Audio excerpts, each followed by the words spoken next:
Hello, students. This is a very special presentation to me. I waited 30 years as a blues fan, well, since I was 8, 9 years old, to finally be able to say 2019 Stanley Cup Champion St. Louis Blues. And so come with me along a journey as we learn about this team and this ride and the lessons that we can take from it. As we learn about a coach who finally figured out how to learn from his mistakes. As we learn about a rookie goaltender who believed in himself and took the steps to make that happen. As we learn about, well, an 80s anthem and the role of sometimes just random luck. And we see what lessons we might be able to learn from these 2019 Stanley Cup Champion St. Louis Blues as they seek to defend their title tonight. Come with me. Since the NHL expansion era began in 1967 to 1968, no team had ever occupied last place after its 30th game and captured a championship. Then the superstarless Blues rode an ironclad resolve, an icy-veined goalie, and the backing of a thirsty sports town to complete one of the most remarkable turnaround stories in pro sports. That was from Sports Illustrated in June 2019. Lesson 1. With hard work, you can get back into the fight. In late November, the Blues were as low as they could get, and as low as the franchise had been in a while. They had fired their coach. They were in last place, not just in the Central Division there, but in the Western Conference overall and even in the entire NHL. They only had 21 points. Nothing seemed to be going right. St. Louis Sports Talk Radio was eviscerating them. They lacked spirit. They lacked heart. They lacked all those intangible things that you think of when you think of a great team. And instead, they were stuck. Going into the new year, there was talk of trading, well, everyone. And new interim coach Craig Berube sure looked like he would only indeed be the interim. But then in January, something clicked, and they went on a tear. Their work was finally paying off.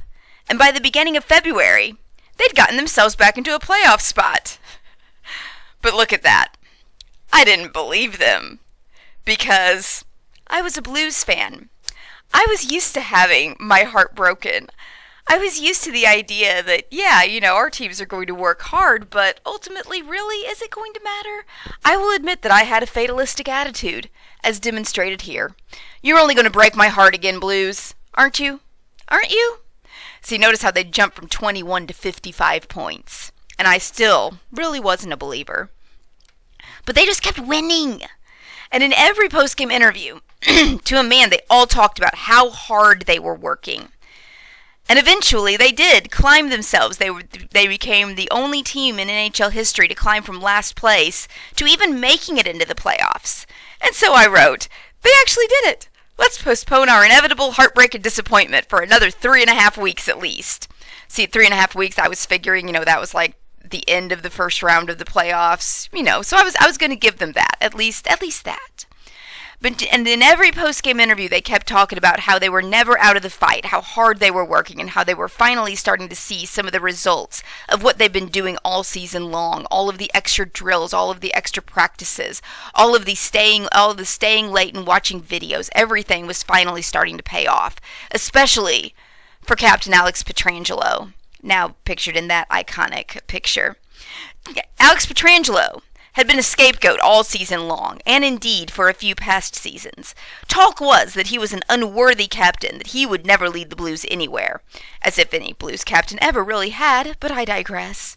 But it was him who was first on the ice and among the last to leave it, who his teammates always spoke of as having been instrumental in keeping the environment positive and focused on the work they were putting in, rather than maybe the results that weren't quite coming yet. In January, this team was left for dead, and by June, they were champions. If they would have abandoned and given up on themselves and not worked, none of this happens. And so where are your grades at right now? How hard can you work given your circumstances? How much time, how much effort can you give yourself to get back into the fight? Nothing worth having comes easily. Not in sports, not in life, and not in college. Lesson 2. Don't let others define you. Work hard and define yourself. In June, the Blues made a splash by trading for disgruntled Buffalo superstar Ryan O'Reilly. O'Reilly had been a star in Buffalo, but he'd also made headlines with his comments that were critical of the team and its lack of work ethic. He didn't think that the general manager and the team ownership were doing enough to surround the organization with players that would work to win the Stanley Cup. He did not believe that the Stanley Cup was the ultimate goal of the franchise. He was tired of not making the playoffs, and he expressed that. And of course, once he expressed that, well, the members of that organization couldn't get him out of town fast enough. Word at Buffalo was that he was a malcontent. He was spoiled. He was just another whiny superstar with entitlement issues. In fact, they were even calling him a locker room cancer. That was how Buffalo was defining him. But Doug Armstrong saw that maybe Ryan O'Reilly was just trying to define himself and be firm with what he wanted and what he expected. Maybe Ryan O'Reilly just didn't lack the lack of work that he saw from the team that he was on. And so when Armstrong saw an opening, he traded the players to allow for the salary cap space, and here came one of the best forwards in the NHL, our way. And in the press conference announcing Ryan O'Reilly to the team and to the Blues fan base, he was introduced by legendary defenseman and former captain Bob Plager, who told him to go get me a championship. And Ryan O'Reilly assured Bobby Plager that he would. I will get you that championship, Bobby, he said. Back in November, the only player not getting criticized was Ryan O'Reilly. It was him who was also among those first on the ice and last to leave. In games, he went all out every night. No yucking it up on the bench, no not seeming to take anything seriously, no game off where it seemed like he was just phoning it in. He was the one setting the tone and being the role model for the other players. His work ethic affected others, and he actually gained the reputation in the Blues as not a locker room cancer, but the guy you wanted in your corner of the locker room. The Buffalo general manager and other people in that organization wanted to paint him as someone else, but Ryan O'Reilly knew who he really was, and he behaved like it. And by the end of the season, not only did he have an NHL Stanley Cup Championship, to his credit, but he also won the Conn Smythe Trophy as playoff most valuable player, and the Selke Trophy as the best defensive forward in the NHL. Finally, he defined himself. He didn't let other people do it for him. Jordan Binnington, Blues goaltender, back in October, was nobody. He was fourth on the depth chart, the backup to the backup to the backup at San Antonio. And even the year before, the Blues had to stash him with another team's minor league affiliate just to get him some playing time. It wasn't until injuries started to happen at the Blues minor league affiliate that Binnington finally got a chance to start in November, and he took over their minor league team. And then finally, he got the call when Jake Allen wasn't performing well, and when his backup got hurt. The general manager and the coach called him up, because why not give him a chance? And on January 7th, Jordan Binnington shut out the Flyers for his first NHL win. Coach Craig Berube kept him playing. And playing and playing. And soon he was the one backing the Blues to that 11-game winning streak that catapulted them back into the playoffs. Binnington never lost that job. And he went 16-3-1 through the end of the season.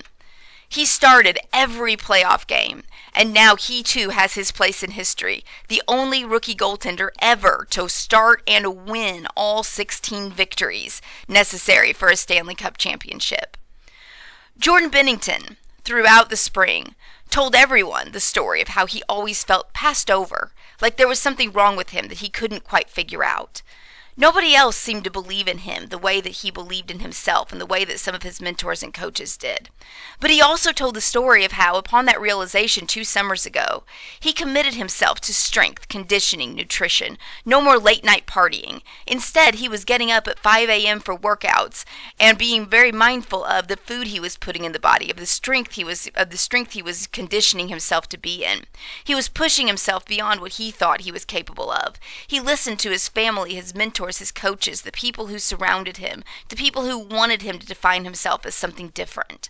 He didn't know if this new approach would ever pay off, but he also didn't want to look back and think he could have done something more to enhance his natural talent. Talent got him drafted in 2011, but it was work that got him to the Blues 7 years later. It was him redefining himself. There weren't a lot of people in 2018 who believed in Jordan Bennington 7 years after he'd been drafted, but he didn't let those people or his past experiences define who he was and who he wanted to be. He knew he could be an NHL caliber goaltender if he caught the right break. He put in the work. He got it done. He defined himself, and there is a lesson for all of us in there. Someone doesn't think you can do something, but you want it? Work hard and look for your shot. Opportunities can be all around you if you take advantage of them, especially in college. Lesson 3. Embrace those opportunities. When his opportunity came, Jordan Bennington was ready. He took that starting goaltender job in January and never let go. But really, this entire team is a story of taking advantage of opportunities, starting with their coach. Craig Berube had been an NHL coach once, an ill-fated year in Philadelphia that he had taken on years after retirement, where he had become noted as one of the main enforcers of the NHL.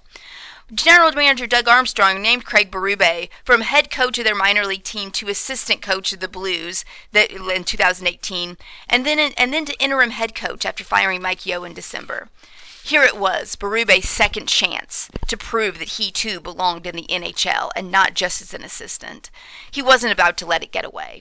He met with every player and found out what motivated them. He was consistent in his approach from the bench. He was always even-tempered with the media. He was supportive of his players, but he was willing to hold them accountable in public, even if that was what was needed.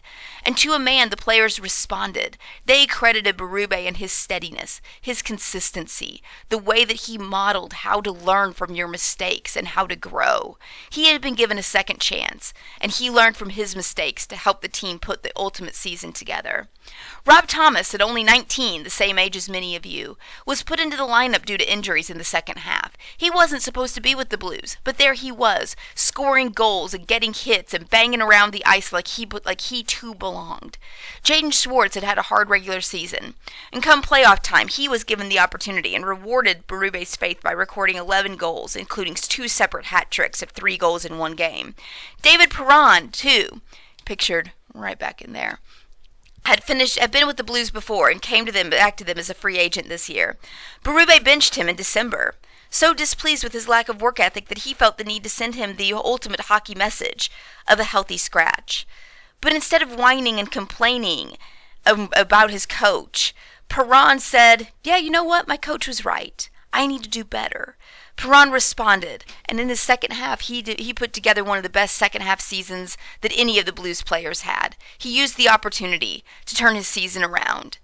And finally, it was Carl Gunnarsson, the slowest defenseman with the slowest shot on the team, the most unlikely hero of all, who wound up taking advantage of his second chance to bring the Blues to victory in Game 2 of the Stanley Cup Finals. Carl Gunnarsson, with a tie game in the third period with a minute left, Carl Gunnarsson hit the post. Clank. It was heartbreaking, and the Blues went into overtime devastated, feeling as though they could have won. They should have gotten the opportunity to get their first Stanley Cup Final victory. And Gunnarsson and Berube stood together in what would become part of NHL lore, because these sorts of stories only happen in hockey. They stood together side by side in the Bruins' visiting locker room urinals. And Carl Gunnarsson told Craig Berube, "I just need one more chance, coach. Just put me out there, give me the puck, I'll get it done. I just need one more chance." And it was indeed Gunnarsson who, 4.5 minutes into that overtime period, scored the victorious game-winning goal and got to celebrate with his teammates, the ultimate realization of that second chance. And so don't let your opportunities pass you by. When one comes, work hard and be good so no one will question you. What about college is your second chance? What is your second chance to be who you want to be? And how are you going to take advantage of the opportunities? How are you going to look for them? How are you going to respond to them? Lesson 4. When luck comes, whatever its forms, you write it. I've heard this song a lot now, and I want to keep hearing it. Defenseman Joel Edmondson, one of the players who walked into Jack's Bar in Philadelphia to watch the NFC Championship game, and walked out with the season's new anthem.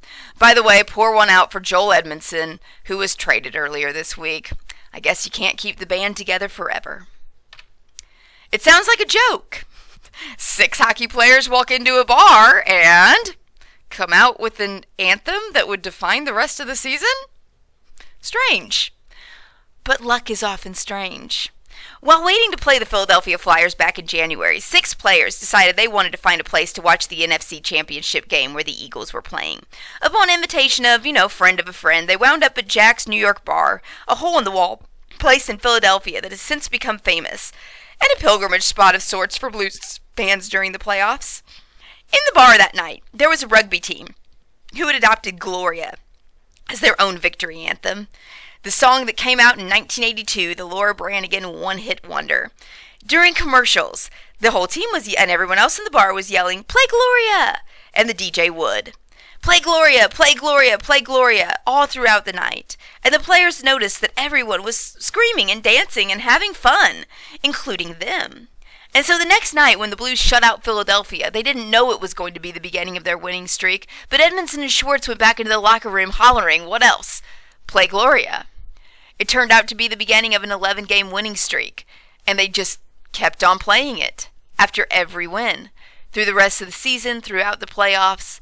And the town took it up too. St. Louis fans embraced it. When the Blues won the second round of the playoffs, St. Louis radio station Y98 played it for 24 hours on repeat. Never got old. And in the third round, they did the same thing after the Blues defeated Dallas. And in the Stanley Cup Finals, it was all over the place. It was an anthem for the rest of the season, one that they could ride, and it came completely unexpectedly. And so what could happen unexpectedly for you at this point in your life during college? Look around you. Go some different places. Pay attention to your surroundings. Talk with new people. Go to a new place. Who knows? Maybe your own luck, your own Gloria is waiting. And finally, lesson 5. You have people behind you. The Blues took a lot of strength from each other and from their fans. And you can too. Blues forward Pat Maroon, after scoring the game-winning goal of double overtime Game 7, yelled, "St. Louis, I love you. I'm a hometown hero." Just like a family, the St. Louis Blues have always had a loyal fan base. Thousands have lived and died with this team since its inception in 1967. Some even went to their graves, I have heard, buried in their Blues jerseys. And one of the great things about this playoff run was that it united a city. In fact, it united a state. Everywhere there were Blues flags, yes, even here in Columbia. After the second round victory, I went to Rally House downtown to try to find shirts for Eli and for Andrew because, my boys have to have shirts. This is the playoffs. They're in the finals. And the workers told me they were having a hard time keeping their Blues merchandise stocked, and it showed. I had to come back twice to eventually get Andrew a shirt in his size. And this is me sharing the moment when the Blues first scored the first goal of the Game 7 Stanley Cup final victory. This is me celebrating with Andrew because I know what it's like to root for this team and to finally maybe believe that perhaps something incredible could happen. One of the defining moments, perhaps the defining moment really, of that playoff run, because it was overtime in Game 7 of the second round. The Dallas goaltender was playing lights out, and the defining moment came from Pat Maroon, St. Louis native, who slid past Ben Bishop to score that winning goal in double overtime. And when he scored that goal, the Enterprise Center, because the Blues were playing at home, the Enterprise Center exploded, and front and center was Maroon's son, Anthony.